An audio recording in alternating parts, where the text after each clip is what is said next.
afternoon.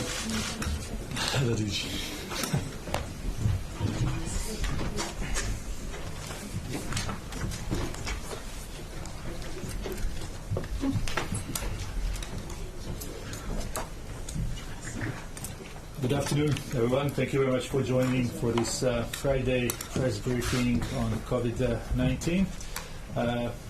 Welcome to all people watching us on WHO Twitter account, journalists who are dialing in through mobile phones. You will need, as any other day, to press *9 to ask questions, and those who are watching us through Zoom online to click raise hand. Today we have, as most of the days, Dr. Tedros, Dr. Maria Van Kerkhove, and Dr. Mike Ryan. We also have a couple of colleagues sitting in the back, Dr. Adriana Velasquez, Dr. Mariangela Simao, Dr. Ana Maria Henao, Dr. Marie-Pierre Preciosi, and Dr. Soumya Swaminathan, who may also be asked to answer some of the questions. As always, we will have an audio file and transcript for this press conference. And I will just really remind everyone, if it's possible, to ask one question, please, so we let all colleagues to ask their questions. So please, let's try to respect that. Dr. Tedros, please.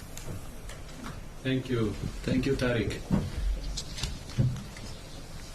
And good afternoon, and thank you once again for joining us in person and online. And I would like to start by acknowledging International Women's Day this Sunday. This is a moment to remember that around the world, many women cannot access essential services and continue to suffer disproportionately from preventable and treatable diseases. But International Women's Day is an opportunity not only to promote and protect the health of women, but to highlight the vital role they play in promoting and protecting the health of all people. Globally, women make up 70% of the global health workforce, but hold only 25% of senior roles. WHO is committed to promoting gender equality everywhere, and especially in the health workforce. We're proud that we have achieved gender equality in our senior leadership team at WHO headquarters, although we know we still have to work to do in other parts of the organization.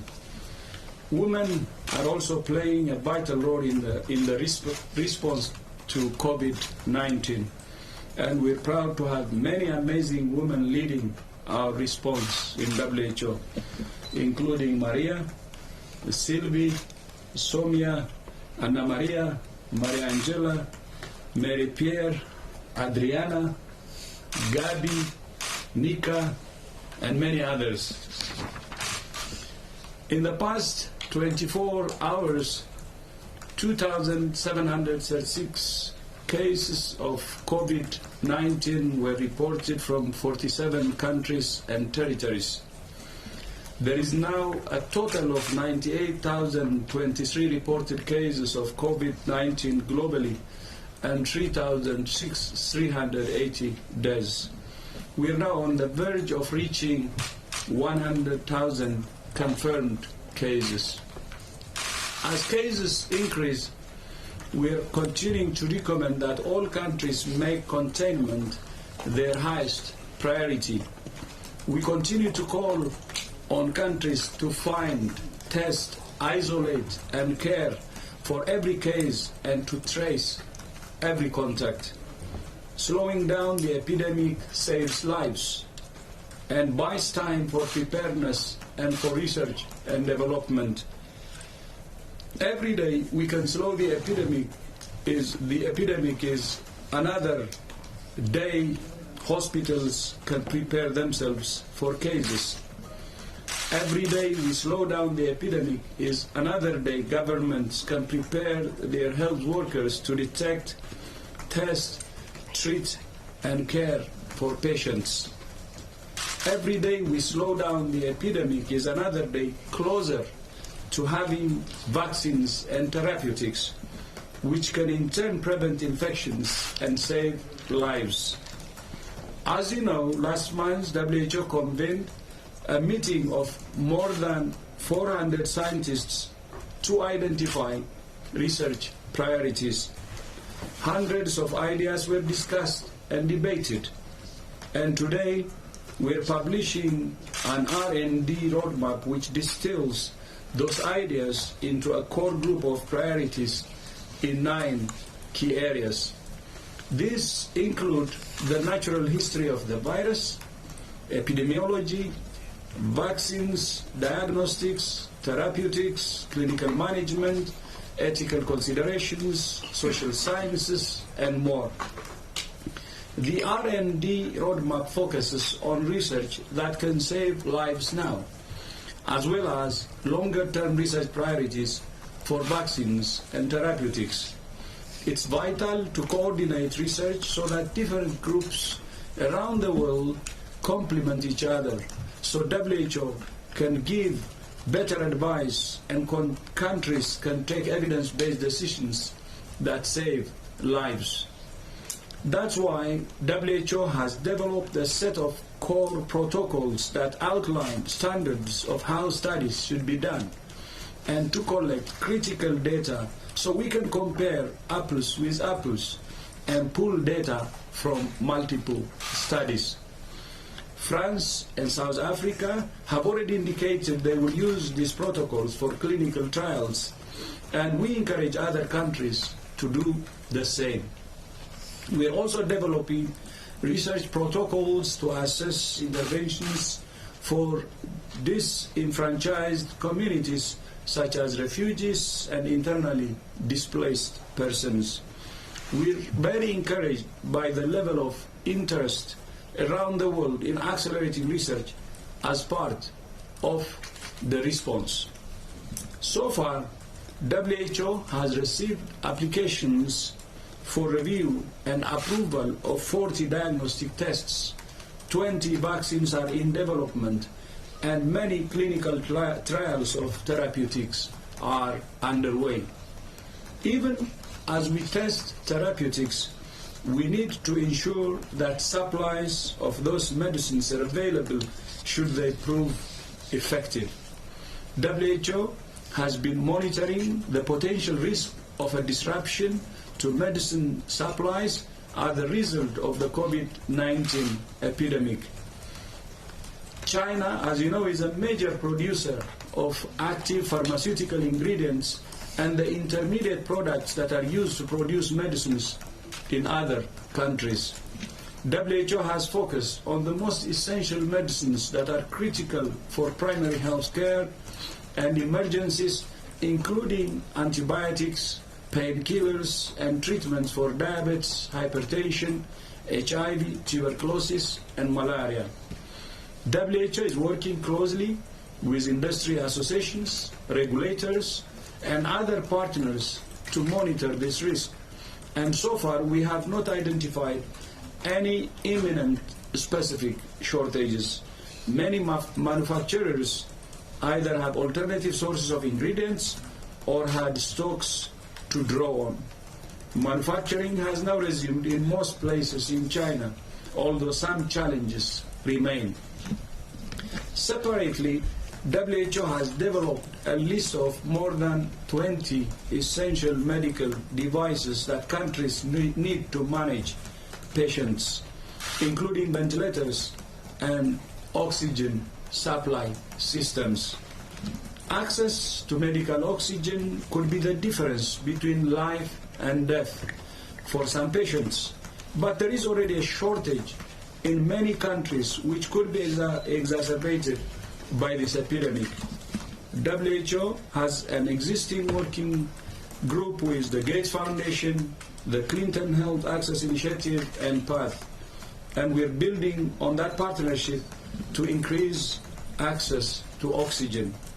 We encourage every country to review WHO's disease commodity package for COVID-19 to ensure it has the supplies it needs, including protective equipment and medical devices. all of this requires the involvement of the private sector to ensure countries can access life-saving products. You have heard me talk about the market failure for personal protective equipment. You heard me talk about the need for a whole-of-government approach. And you have heard me talk about what individuals can do to protect themselves and others. We look forward to businesses to step up and play their part. We need you. WHO is working with the World Economic Forum to engage companies around the world. And earlier this week, I spoke to more than 200 CEOs about how they can protect their staff and customers, ensure business continuity, and contribute to the response. As I keep saying, we are all in this together, and we all have a role to play.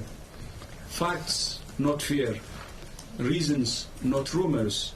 Solidarity, not stigma. I thank you. Thank you very much, Dr. Tedros, for these opening remarks. So we'll start with the questions here from the room. We'll have started with Chan, then Lydia, and then we'll have a question here. Yes, we don't use the microphone. If you can just switch it off and talk a little bit louder.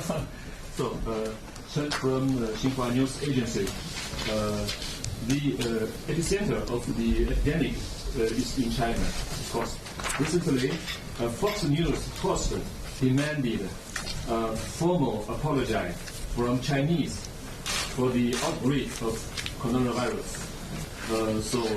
What's the comment from WHO towards the remark? Thank you.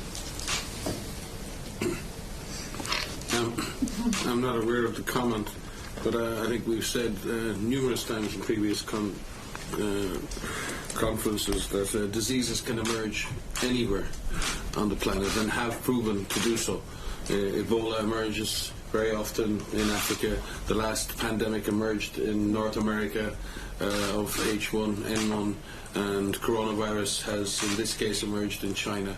So I think the issue now is, as the DG has just said, can we avoid blame culture, and can we move on to do the things we need to do to save lives? Thank you very much. Maria, please, and then we'll go to Tokyo. Official reports in Iran shows a huge spike in identified cases of COVID-19. Spokesperson of Health Ministry today said that they identified more than 1,200 for past 24 hours. How do WHO categorize or assess the way the outbreak is managed in Iran, especially when you have a mission in that? It's very important in epidemic response to understand your problem, because without understanding your problem, it's very difficult to fix it. So we've seen this. China's numbers went up very, very quickly because they started to look for cases. The same happened in Korea, when Korea started to do active surveillance, and then you can turn a corner. So I think we need to look at these data in terms of, yes, natural epidemiology, but also I think because the Iranian system is switching on, we're seeing a much more all-of-government approach, as the DG called for yesterday. There's a national action plan now. There's 100,000 workers committed to this plan, and we are going to see any country in the face of an epidemic, when it looks for cases, will find them. And if we call that a bad thing, it is. It's a sad thing for the people who have the disease. But it's much better that we understand the extent of the problem. So we commend a move towards more aggressive, targeted surveillance, and we hope that that will lead to the kind of control measures that can help push this virus back. Thank you very much. One question here, then we will move online. One question, please. Hi, my name is Ken. I'm from the Japanese newspaper Yomiuri. I'd like to ask about Japan and Korea. It's travel restriction, and so both nations have been implementing travel policies against each other. And in Japan, part of the Korean measures are taken to be retaliatory. And so, can you tell us about to what extent these travel restrictions are meaningful? And do you have any concerns if any concerns on countries countering and escalating against each other? I think we've been pretty clear on the issue of travel restrictions for a very long time. They should be very carefully considered. They should be public health evidence driven. They should be of short duration, and they should never be carried out in the absence of a comprehensive set of measures to contain or control the disease. There is a long history, unfortunately, of countries sometimes with tit-for-tat travel restrictions. That has happened in the past. Since the advent of the IHR, in fact, we've seen a huge improvement in that and in transparency between countries, because we challenge countries who put in place travel restrictions, and we challenge them to provide the public health evidence. I think Japan and Korea are both doing a fine job in the face of this epidemic. They've both scaled up their public health operations. They're saving lives, and I think we should focus on that and not necessarily on political spats over travel restrictions. It's very, very important that people understand that these types of restrictions are not helping, and in that sense, to overemphasize them is to hurt the response. But we do commend both governments for making significant progress in fighting this disease. If I could just say something to the contrary to that, in the sense that what we are seeing and what the stories need to be focusing in is how countries are helping each other. And we see a lot of examples of this. You know, the DG mentioned this research meeting that took place on the 11th and 12th. We've been talking since the beginning of scientists communicating with each other, clinicians talking to each other on the phone, sharing experiences. When the world didn't have experience with COVID-19, we had MERS scientists teaching each other about what they did to help patients with MERS, patients with SARS. And I think there's a lot of very positive stories here where countries are helping each other. We have a Chinese delegation in Iran right now. We have people participating and sharing, and I think that there's a lot of lessons to be learned in that. This is not the first outbreak where this has happened before. WHO brings together scientists all over the world, public health professionals, women on the front lines, and I think those are stories that also need to make the headlines as well. I would like to add to that. In a globalized world, the only option is to stand together. And, you know, all countries should really make sure that we stand together. And in addition to that, as you know, COVID-19 is a common enemy. And the only way we can beat this virus is when we stand together. And that has been the message from WHO all along. And it is, and it will be.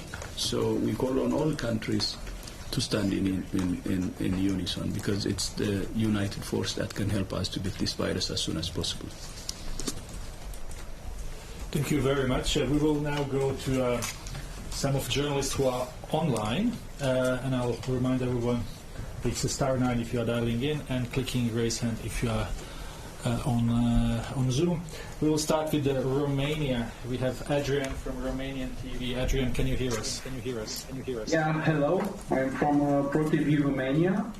So speaking about Europe, from your estimation, do you think that during the summer the spread of COVID-19 will decrease? And another thing I want to know, if World Health Organization experts sent to all the countries a person, because we have some problems here in Romania. And what are the criteria you set when you consider a person suspected of being infected with coronavirus? Are these standard procedures? Adrian, we lost you in the middle. Can you please repeat the question? Sorry for that. Speaking about Europe, from your estimation, do you think that during the summer the spread of COVID-19 will decrease? And another thing I want to know, if World Health Organization experts sent to all the countries some procedures how to test a person, and what are the criteria you set when you consider a person suspected being infected with coronavirus? Thank you very much. It's clear now. Thank you. I think Maria can take the question on seasonality. I think our regional director, we've had multiple meetings with the European countries across our whole region, plus at the European Union level with the European Centre for Disease Control. Our regional director has been again in meetings today with European health ministers, coordinating actions between countries, and we do not know yet what the activity or the behaviour of this virus will be in different climatic conditions. We have to assume that the virus will continue to have the capacity to spread, and it's a false hope to say yes, it will just disappear in the summertime like influenza virus. We hope it does. That would be a godsend, but we can't make that assumption, and there is no evidence right now to suggest that that will happen. So we need to fight the virus now, not live in hope that the virus may disappear on its own. And on the issue of definitions, there are very specific case definitions that have been released and updated on a regular basis by WHO. Maria may want to go into the detail on the criteria. Yeah. So we do publish surveillance guidance on our website, as we do with all of our technical guidance, and we are constantly looking at the evolving situation to update those. Our case definitions are focusing on people of interest, who should be tested, and it's a combination of factors. It has to do with where a person is, where they are living, where they have traveled. It has to do with if they have symptoms or not, and what level of symptoms that they have. So our latest guidance is on the WHO website, and there's a very detailed description of who should be tested. And again, to be clear, when there is a high index of suspicion from a clinician that the clinical syndrome is consistent, the clinician is in a position to request a test. The test is not restrictive. The criteria are not restrictive. But we have to be careful with is that if every single person with a sniffle is to be tested, then we will run out of the capacity to test. So there are major criteria, but that final decision is very much left in the hand of the attending physician based on their instinctive or clinical judgment, and if there are symptoms highly consistent with the COVID infection, that physician may request that test, or that is at least WHO's advice. Yes, and context. So that's the other one, is not just in that index of suspicion, but also if you have a confirmed case and you're looking at the context of those cases, they need to be tested as well. Thank you very much. Next question came through message, because there was Steve from Uganda, from MBS TV in Uganda, is asking what measures have been put in place to contain the virus in Uganda. He says Uganda being a poor country.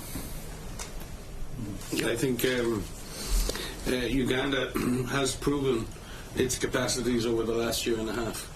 Uganda has invested heavily in its preparedness for Ebola, and imported, unfortunately, Ebola twice from Congo, and contained that disease without any further cases. Uganda has a lot of capacity and history in dealing with severe emerging disease that spread from person to person and require the isolation of cases and the follow-up of contacts. And as the Director General has been saying for years now, this is about preparedness. You prepare for one disease, you prepare for all diseases. Preparing for Ebola gives you capacities against COVID. Preparing for flu gives you capacities against other diseases. And what we hope is that these investments that are being made by countries like Uganda, and that we want to make under the new Emergency Preparedness Division here at WHO, it's really important that we focus on that. Other countries, Uganda has a strong system, but we are concerned that there are countries who have much weaker surveillance, much weaker health systems, and we need to continue to support all countries in getting ready. The DG may have a comment on this. Thank you. Thank you very much. So this was answer to question from Steve from Uganda, NBS TV. If Chris is fine, we can go to one more question, or two more questions from online. Elaine Fletcher from Health Policy Watch. Or let's start with thanks, Chris. We'll start with Banjo Kaur from Down to Earth, India. Banjo, can you hear us? Yes, I can hear you. Can you hear me? Yes, please go ahead. Go ahead. One question. My question is to Dr. Maria. Maria, we had only 5 cases till 3 days ago, but now we are, up to 31 cases. But the testing criteria in our country is limited to suspected cases or to the ones who have been in contact with the confirmed cases. Do you recommend that, as Dr. Mike was saying, that we should now expand our criteria and a clinician, if he finds that it is necessary, be allowed to recommend a test, an investigation test? So thank you for the question. So we put out recommendations of what we feel is most appropriate for testing. And it is important that countries look at these and they make an assessment of what is best for their country. Our guidance is out there to be aggressive at finding all cases among people of suspicion and ensuring that the contacts of those cases are also tested so that we could prevent onward transmission. Decisions need to be made based on capacity, based on many different factors. But it really is important, especially early on, as you said, you have some cases in your country. It's very important that there's an aggressive approach in the beginning, that you look for all of those cases, because as case numbers increase, systems become overwhelmed. And so as much as can be done in the early stages of this, the better chance you have to delay and to reduce and suppress transmission. Thank you very much. We will now go to Elaine Fletcher from Health Policy Watch. Elaine, please go ahead and sorry for the confusion. Thank you. Hi, thanks for taking my question. The World Bank announced recently that we'll put its spring meeting on a virtual format, and that move was applauded in many quarters as something that would also save carbon emissions and travel costs, which are significant for global organizations. And many private companies, meanwhile, have also begun to encourage teleworking as a preemptive move to reduce infection risks. What's your message on these topics, and is WHO making contingency plans for a virtual World Health Assembly? Thank you, Elaine, for that. Yeah, I'll leave the DG to comment on the World Health Assembly. I think we advise a risk management approach to all of these different gatherings and meetings, and I think we are entering a new era on this planet in terms of our movement and how we engage and how we interact with each other. And it's wonderful to see that we have alternatives now to necessarily having to meet face to face all the time. And if there is a benefit to the planet, then that is great. But we would obviously rather not have COVID-19 and the fear and the disruption that it's causing. But life has to go on. Our economies, our societies, our communities have to continue to work, to live, to educate. But I think we also need to innovate. And it's wonderful to see the innovation in education, the innovations in communications, the innovations in our capacity to continue doing the things we do, but maybe using alternative ways of achieving the same ends. And if there are benefits to our planet for that and to our society in general, that's great. But I think we'd like to get rid of COVID-19 too. Huh? Mm-hmm. Yeah, maybe to add to that, I know we will have this COVID-19 behind us, and virtual meetings should actually be considered, not because of COVID now, but when there is no COVID. We have to challenge, all our meetings, whether we really need to meet in person. So that's our advice. But in the middle of the COVID-19 now, as Mike said, we have to do the risk assessment, and make our decisions based on that. But the virtual meetings, teleworking, should actually be an issue even when we don't have COVID around. As you said, one added advantage is minimizing the carbon footprint, but there will be other advantages too. Let's go back to and on assembly, of course. On assembly, we still have time, so we will assess the situation. It's what we say based on the risk. We will decide. We will let you know. Thank you very much. We will go back here, but we will take one or two from the room because we want to go back to online. You will remember yesterday we had issues and we didn't take questions from our colleagues. Yes, please, Shoko, and then Jamie, and then we'll go back online. Shoko Koyama from the National Today's broadcast. Dr. Tedros, you just mentioned that the number of confirmed cases is now reaching 100,000 and it's spread to 88 countries, areas and places. Do you consider it as a new phase, or how do you characterize this situation?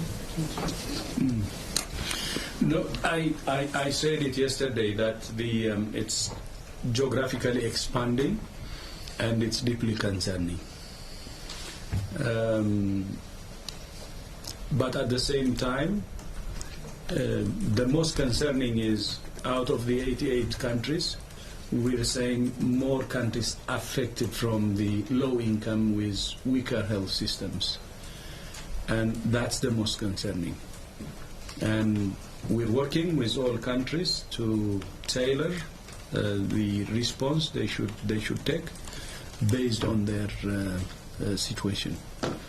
And our focus will be to support countries with weaker health systems. There was a question from Uganda earlier. I fully agree with what our general said. On Uganda, its preparedness level has increased significantly, especially after Ebola in DRC, and we have seen how it has been responding. But still, we will continue to support, especially the countries with weaker health systems, to help them to better respond. That will be our focus. And that's why we had a meeting with all AU ministers a couple of weeks ago to discuss about continental strategy for preparedness and also national strategy for preparedness. Jamie, short question, please. Hi, Jamie, Associate Press. I'd like to go back to behavioral things that people can do, because I think there's still a lot of confusion out there about what people can do. You mentioned, sort of sneezing, coughing, or sneezing into your arm, etc. But what about in terms of their households? I mean, are there things that they can do? Should they be buying bleach? Should they be wiping their faces, touching their faces with Kleenexes? I mean, what kind of things can people do to make themselves live more by greater sanitation to be able to prevent this? I'll start with this, and you may want to supplement. So it's very important that everyone knows that there are many things that they can do to protect themselves and to protect their families against COVID-19 and to protect against any infectious threats. The first is washing your hands. You've heard us say this many times, and it's absolutely critical that people wash their hands. And there's a process for doing so, and using soap and water, or using an alcohol rub. That's the first thing. The second thing is respiratory etiquette. We see many people not practicing respiratory etiquette, and this is really important. This is very simple. You and your family and everyone you know can do this. It's sneezing into your elbow. It's sneezing into a tissue and throwing this into a closed bin and then washing your hands. Making sure that you are well informed. You all know this very well in this room, but this situation is evolving quickly. We're learning new information every single day, and we're trying to communicate that information to you as quickly as possible, making sure that that information is accurate. There's a lot of false information out there. There's a lot of myths that are out there that are not only confusing, but sometimes could be damaging. So that's important. You can get your families ready. You can talk to your children. You can talk to your parents. You can talk to older people. If you have neighbors that don't live with other people, talk to them. Find out what do they need to know. What are their fears? As the DG has said many times, facts, not fears. Let's address these fears and turn this fear into some positive action. You can talk to your employers. You can talk to your government. What are you doing to get ready? How are we getting ready? What's the plan? So there's a lot of things that you can do to get yourselves ready so that you can anticipate what may come. We've said this before, that there is no eventuality here. We are working with governments, with individuals to make sure that everything is done to drive this down, to slow transmission, to stop transmission. So that is possible, and we're seeing that in many countries. But this it all depends on the actions that we take now. The situation could get worse, the situation could get better. We need to prepare for different situations. Thank you very much. Gabriela, you are next to me. Please go ahead. Oh, thank you so much. Thank you very much. No problem. No need. Sorry. Can you, Dr. Tedros, could you say something about Switzerland? We are here, so if you can talk about this and measures that they have taken, what is your opinion on that? Thank you.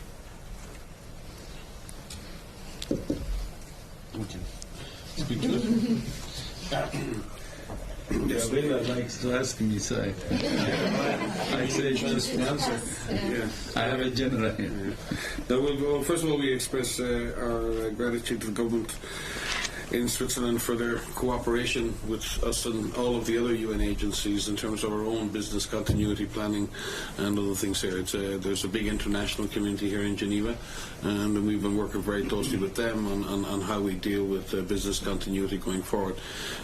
You can imagine we have our own concerns too, to be able to continue to run our operations in WHO, not only for our normal health programs, but to be able to continue running a global operation here, a global nerve center. So we thank the Swiss authorities for their continued cooperation. I believe the Swiss authorities are implementing measures that from their pre-plans, preparedness plans, and are engaging very closely with other countries and trying to coordinate activity across many countries. I think that's been the challenge for everyone in Europe right now, is coordinating activities across all of the nations of Europe with such open borders, and many having slightly different policies regarding mass gatherings, slightly different criteria regarding testing, and I think that's caused a lot of people to question why there isn't one standard approach in every country, but that's impossible to achieve. What we need, each country is making its own risk assessments based on the risks it perceives, its openness, its exposure, and its own vulnerabilities, and we continue to say this. And what we will do is always, when asked, and sometimes even when not asked, offer advice to countries regarding the approaches they're taking to risk management. So I don't have any specific comments to make on the Swiss response, unless there's some specific issue you're concerned with, because it's a good public health system responding to the issues that it faces. Thank you very much. Let's try to take a couple of more questions from online to make up for yesterday. Marianne Benitez from Hong Kong. Marianne, can you hear us? Yeah. Can you hear me? Yeah. Thanks for taking my call. But this afternoon, the University of Hong Kong and their Wuhan counterparts released a study showing that the mortality rate from COVID-19 is much lower than what the WHO has said of 3.4%. They said that, and it could be lower. But is mortality rate really important, and what's the implication of that? What does WHO think about studying the mortality rate at this stage when we don't have, there are so many unknowns? Thank you, Marianne. I think we understood the question. Yeah. So studying mortality is very important in any infectious disease and in any disease, period. And from the beginning, our biggest concerns, our biggest questions were around the transmissibility of this virus and the severity of this virus. We have been up here talking to you about the difficulties in calculating a mortality rate and what that actually means, especially early on in an outbreak. And there are many studies that describe why this is very difficult.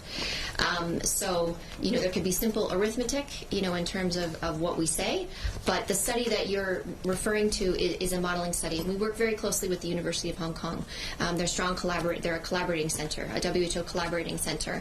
And there are many studies that have tried to estimate what mortality would look like if we consider everyone that may be infected with this virus. You've heard us talk about serosurveys and making sure that there's certain population-based serosurveys that are conducted, and those are critical so that we really understand the extent of infection in the general population. I've mentioned those studies are underway, but it will take some time to get those results. In the meantime, we work with many different modeling groups that help us to try to use mathematical models estimate what population infection may look like.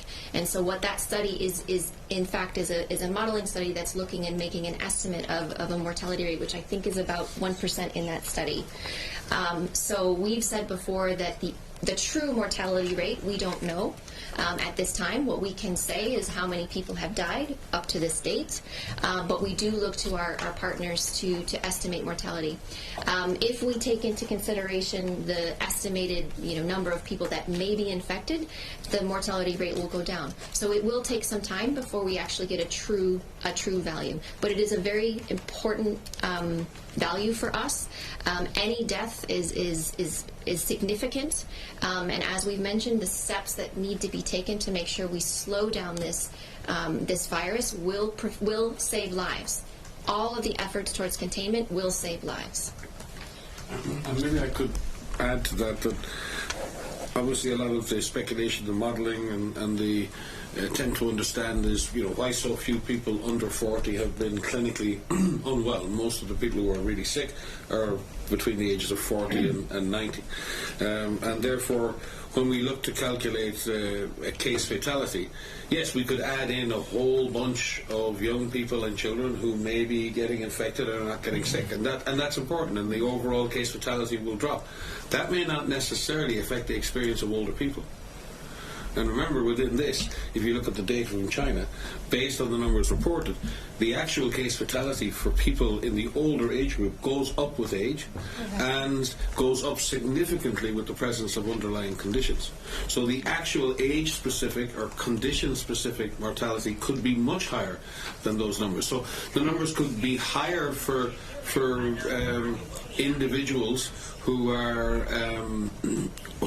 have underlying conditions. It could be higher for and equally we have an assumption that children are maybe getting infected or having mild infections.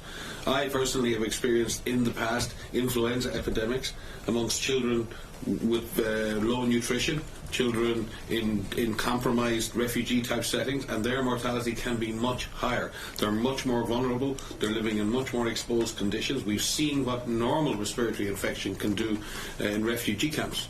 And anyone who's worked in a refugee camp knows how devastating viral disease can be in those situations. So while we can make some assumptions and we hope for the best, and I hope fervently that we find that there are millions of people who've been infected asymptomatically and the overall mortality is lower. That's not something we hope for. But we have to look to those, and the DG keeps speaking about this, look to those around you who are most vulnerable. Look to the people who are older. Look to people with underlying conditions. Look to our refugee populations. Look to the undernourished. Look to people who may have other long-term infectious conditions. And that's what we need to do in order that we put in place the necessary services to protect and save their lives. And that's the approach. But we do hope over time that as we do the serology, we find that the overall fatality is lower. Thank you very much. Let's try to take two more questions. We have a BuzzFeed. If I'm not wrong, it's Zahra Hijri, but please correct me. Can you hear us? Hi, thank you. Yes, it's Zahra Hijri. And I've been seeing some mixed reporting out of China about whether people can get reinfected versus being released from hospitals prematurely. Can you provide clarity on what is actually known at this point about the potential for reinfection? So what we know is there's certain discharge criteria that are used in China and in many countries, and in fact our recommendation is that an individual needs to have 2 negative PCR tests 24 hours apart. What we've seen from China, there's some case reports of individuals who will test negative and be clinically recovered, but after some days may test positive again. And what we need to understand is in those situations, in each of those situations, is it a matter of the way that the test was done, and perhaps how the sample was collected, the performance of the PCR test, and if the individual just sort of borderline positive negative, or whether they were reinfected. From the evidence we have, it doesn't indicate that they've been reinfected. It's likely that there's been some virus persistence. What we need to also understand is just because people are PCR positive, if they tested negative and then test positive again, we need to understand if that's infectious. And so we need prospective studies of individuals who have recovered over time and following them after their recovery to take repeated samples to understand if they're still shedding and if they are infectious. Mm-hmm. Yeah. While agreeing with what Maria said, even in other countries, there is one concern we have. Hospitals have been running very lean and mean, especially in high-income countries, creating a lot of efficiency. And when I say lean and mean, making it very close to what they need during normal times, the number of beds they need and so on. And that's why we see some surprise in high-income countries. And when emergencies actually arrive, then triggering or expanding that lean and mean system becomes a bit difficult and time taking. And that may even force some countries to discharge patients early because the system is adapted to lean and mean approach. So I think this is a question for even the long term. Okay, running hospitals in a lean and mean fashion could be okay during regular times, but how can we expand the capacity in few hours when the need comes? It's not COVID only, by the way. It could be earthquake, or it could be tsunami. It could be another what do you call it, disaster, whether it's man-made or natural. So I think we have to check that approach we have, especially in many countries, running hospitals in a very lean and mean way. And I know some countries couldn't even have isolation facilities that can accommodate even 10 or 20, and it shows how vulnerable we are. And the discharging and so on could early could happen because of that. Let's try to take Thomas from Bloomberg, who was not able to ask questions a couple of days in a row. So Thomas, if you hear us, please go ahead.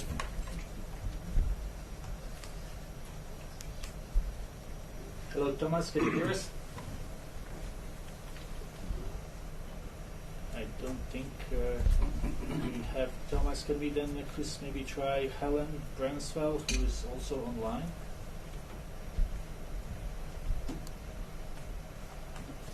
Hello, do we have anyone online?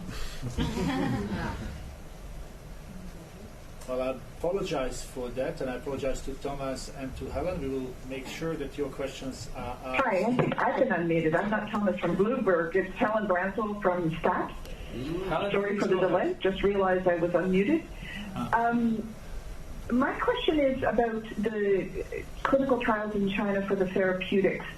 Are you getting any word yet about how those are turning out? Is there any chance of data soon? I could start, but I will turn to my colleagues to finish that. So as you know, Helen, there are many clinical trials that are currently underway in China. There are more than 200 registered, on the clinical trials list, and we know that they're actively underway, looking at different therapeutics, looking at traditional Chinese medicine. Anna Maria, do you want to comment on the more detail on that, please? Thank you very much. So yes, we have a very good collaboration with researchers in China. In fact, they even share with us preliminary information as they move forward with the analysis. They are planning to soon start releasing and publishing some of the results. I just want to say that they have done a great work in publications. We have counted that about 180 publications internationally have been released, and the information is available to the public. And there are other 50 publications publications in Chinese language that have been made available. What we are engaging with them now is in the translation of this information, in seeing what the numerous trials that were conducted mean in terms of public health, and whether or not we need to adjust our ideas for clinical trials elsewhere, and also on how can we learn from the implementation of these trials, because there is a great expertise now in China that we would like to build upon. So yes, we are working with them very closely, and they are very forthcoming and transparent with us. And working, just to supplement, because there's more to be done than just China. We have issued master protocols for clinical trials, for serology studies, for others, and working under the leadership of Anna Maria Marie-Pierre Razi and our chief scientist, Sumya. We need to bring all of that data together. We're pulling together a data monitoring board, an independent board of experts who will monitor and analyze that data with us, because we need to ensure that all of the available information regarding clinical trials is pulled together so we have the best possible assessment of all of the data. So we commend the researchers for all of the work they're doing independently and with us. We commend those who are willing to work on implementing this more standardized approach, and we believe by doing that we will get to answers more quickly, and the evidence for these products will be much more solid and much more reliable. And we thank all of those around the world at the research level and governments and others for that form of collaboration. It is through this kind of innovation and sharing that we will get the answers more quickly than we would otherwise. We also have to look beyond the issue of efficacy. Having an effective drug, and we hope these are effective, we also have to ensure that those who most need those drugs get them. And that is not the same as drug efficacy. We have to absolutely focus now on equity and access. We cannot have a situation where people who need the drug don't get it and people who don't need the drug do. We must find ways to ensure we can scale up production of any drugs that prove effective, and we can ensure those drugs are distributed on the basis of need and the basis of benefit. And WHO is already working on mechanisms by which we can achieve that, working with our partners both in the north and the south. Thank you very much. This was Anna Maria Henauge-Strepo, who is the unit head, research and development blueprint with our emergency program. Let's try Chris one more time. Thomas from Bloomberg before we finish for today. Thomas, can you hear us? Can you hear us? Can you hear us? Can you hear? One more time. Well, Thomas, we will have to leave then for tomorrow. We will conclude for today. Thanks everyone for watching us. We will have audio file and transcript, and maybe Dr. Tedros will tell us when do we see each other again. See you on Monday. Bon weekend. Bon weekend.